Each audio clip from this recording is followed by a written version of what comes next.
Ladies and gentlemen, welcome to the Combat Corner. Alexander Pantoja versus Steve Erceg is going to be a fight that happens this weekend. Erceg getting his shot after beating Matt Schnell, who was ranked number 12, which is a bit weird. But to be fair to Erceg, there really isn't that many other interesting matchups. Yeah, I mean, you put him up against Manel Cup, and Cup's just going to pull out. You put him up against Royval or Moreno, and he's most likely going to... Are you talking about Pantoja or Steve? Erceg. Yeah, I'm talking about Steve. I'm saying, look, it makes sense to throw him right in there against the title holder, because who else is Pantoja going to fight at the moment as well? Yeah, no, exactly. That's what I'm trying to say. I know. So Yeah. I just said it for you. That's what I'm trying to say. You're welcome. Okay, all right. Let's pull up the rankings. Yeah, this and we'll is just break that probably down. the weirdest title fight we've had in recent memory. It is. Steve Erceg, yeah, you see him there. He's ranked number 10. But if you break down the top 10, Brandon Moreno, Pantoja's beat 3 times. Brandon Royval, he just beat him in his last fight, and he's beaten him twice. Albazi's injured. Cara France is on a 2-fight losing streak. Nicolau is booked against Perez. Manel Karp just pulled out against Nicolau. He's a bitch, and he's injured. Muhammad Makayev just fought Perez. I think there's an issue with him, maybe. Perez, he's already obviously booked. And Tim Elliott, I don't even know when his last fight was. Not too long ago. Really? No, I don't think so. But who wants to see Tim Elliott fight for the belt? No, but that's the other thing, is Steve just came off a very impressive victory. A really very impressive victory. Very impressive knockout. He's been knocking out people left, right, and center. Wasn't it on the same night of who was on that fight? Oh, I'm trying to think. What now. are you talking about? There was another flyweight fight on the same card. I'm sure of it. Oh, yeah. Makayev and Alex Perez. Yeah, and that was supposed to be the title eliminator. Pretty much, yeah. If Makayev won, but maybe Makayev's injured as well. No, I don't think he is. No, he just had a really... It was boring. Yeah, a very boring performance. Makayev, you're a bitch. And the flyweight division, which is already in scrutiny for being too boring, I guess they didn't want to... No. Yeah. Goddamn. Good breakdown there. No. Well, no. Yeah. You know what? They know. I know what you mean, mate. No one wants to see Muhammad Makayev fight for a belt. No one likes him. He's a bitch. He's one of those fighters who just shoots takedown after takedown, shoves his mouth on another man's cup just to try and get the dribble of piss that might be in that cup. That's what he is. He just sits there, Jeez, ready to take a load, trying to take them down, and he's not even an aggressive wrestler. Yes, he's good. He gets takedowns sometimes, but he's like a 1 out of 3 takedown attempt kind of guy. Then he just sits there, and it's like the whole thing with Sarukian and Charles. Yeah. Sits there holding onto a leg, can't get kneed. The striker has to let him back up, shoots again, shoots again, shoots again. And funnily enough, Sarukian didn't get a title shot either. Boring. Yeah. To be fair to Sarukian, he's fighting top guys. So yeah. You know. But like we were saying the other day, there needs to be some changes in the rule set. It fucking does. Because you shouldn't be able to just, go through and do that kind of shit. And put everyone to sleep, apart from the guy that you're that you should be submitting. No submission attempts, no chain wrestling, just one shot at a time, fails, cocksuck. So is Matt Schnell, the first ranked opponent that Erceg fought? Who else was there that? It is. He fought Alessandro Costa, decisioned him. He's been very active since he joined the UFC. But Alessandro Costa was not ranked. Oh, so he did fight David Dobrik. He did, right, yeah, true. Dvorak. Maybe Costa was a last minute replacement. I'm not too sure, but either way, it is 2 ranked opponents. I think who else were they going to put on this card as well, this title fight? Could it have been Dustin and Islam? Maybe? I don't know. It's in Brazil, though. No, it would have been. They would have wanted it to be Alex Pereira. But it sounds like Leon Edwards was offered 3 people for the main event of UFC 300, and all 3 of them couldn't do it. Yep. So they didn't offer him Bilal Muhammad. They offered an Islam Makhachev for a super fight, but Islam was doing Ramadan, I believe, at the time, so wasn't going to take that fight. So, look, that whole thing coming together last minute was no coincidence. I think there's no question that Alex Pereira was supposed to headline this event. We now have a flyweight title fight that, like we've just been discussing for the last 5 minutes, doesn't really make a hell of a lot of sense. No.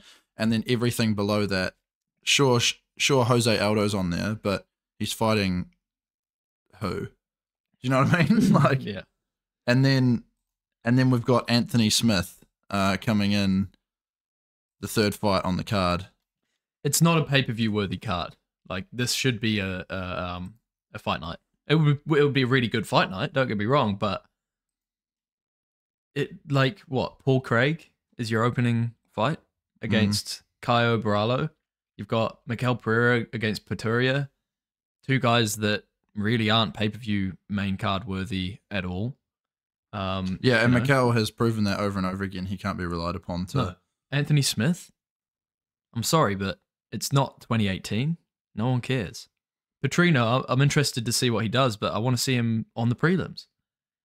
Jose Aldo, Jonathan Martinez, yeah, that's cool. Aldo's coming back, but for what? You know? Yeah, he's not going to go on another title run. He came out and he said, if I I want to see how I feel. If I feel good, Mike Tyson and Jake Paul are boxing soon. I'd like to be on that card. He actually said that in an interview. So, like, what? You're just coming back to see how good you are still. How old is he now? He's like... So there's no... His early 40s, isn't he? I think he's like 38, 37. Oh, gee whiz. That still surprises me. He's been around. He was a young dog back in the day. There's nothing on here that screams pay-per-view, even the main event. No. The main event could be a decent co-main event to a bigger fight.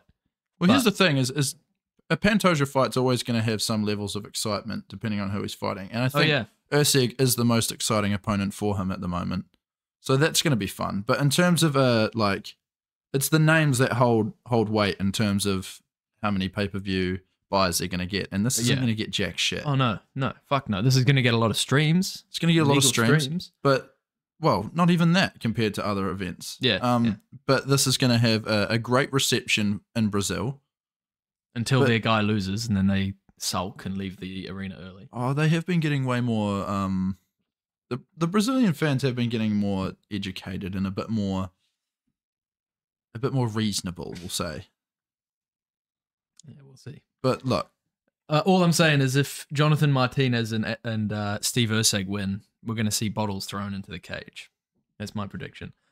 Let's break down this fight because we haven't really done that. We've been beating around the bush. The bush is beaten. We've been beating off someone's bush. Before we do move on, what the fuck is that? Before we do move on, I think that we're going to see a bit of a level showing event.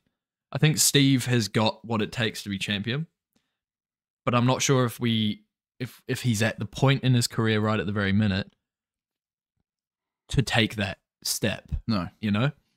And Pantoja is 34. He's in his prime. We've seen that wrestling that he's got. We've seen that jiu-jitsu that he's got. His gas tank is still in question. His gas tank is definitely very much in question. But saying that, Astro Boy here, Steve Erceg, he's got a couple submissions on his record, Yeah, what I was going to say is he's only fought in 3-round fights. He hasn't fought top-level opponents. Matt Schnell is... pretty good. He's pretty good, but he's not top level. He's not top level. He's not... he hasn't fought for the belt before. No. So, it's another level. Once you get into the top 5 of this division, you've got, even Kai Kara France. I know I'm a bit biased towards him a lot of the time, but that guy has fought the best in this division, and sure, he hasn't won a lot of those fights. Yeah, most. But of he's them. a lot more tested. Steve Erceg is going in there untested Yeah. against the best in the world Look, at this division. Doesn't that just sum up Pantoja's picture? He just looks gassed. Yeah. Like he looks completely gassed in the Sherdog picture. Yeah. No, I 100% agree. He's not faced the test that the other guys in this division have. Even like Kai, like you say. But, you know, he's fresh blood. It's interesting. We don't know what his ceiling is. We don't even know what his level is right at this minute, you know? So we might we might see him go out there and get a flash KO. Don't see it happening. I think we're going to see Alexander Pantoja's wrestling and jiu-jitsu on full display. And I'm probably calling a decision by Pantoja, if I'm completely honest. He's He's shown durability, you know? He has. He's never been knocked out. He's never been finished. I think there's a good chance that if he does employ his wrestling and jiu-jitsu, we haven't seen, like, I know we've seen Steve Erceg submit people, but they're not, like I was saying, they're not high caliber opponents. So I think there's a good chance that Pantoja can just wear away at him in the first 3 rounds, and then we're going to see a very tired Steve Erceg come the 4th, 5th round, and might even see Pantoja go for a submission. I think a ground and pound. Ground and pound, yeah.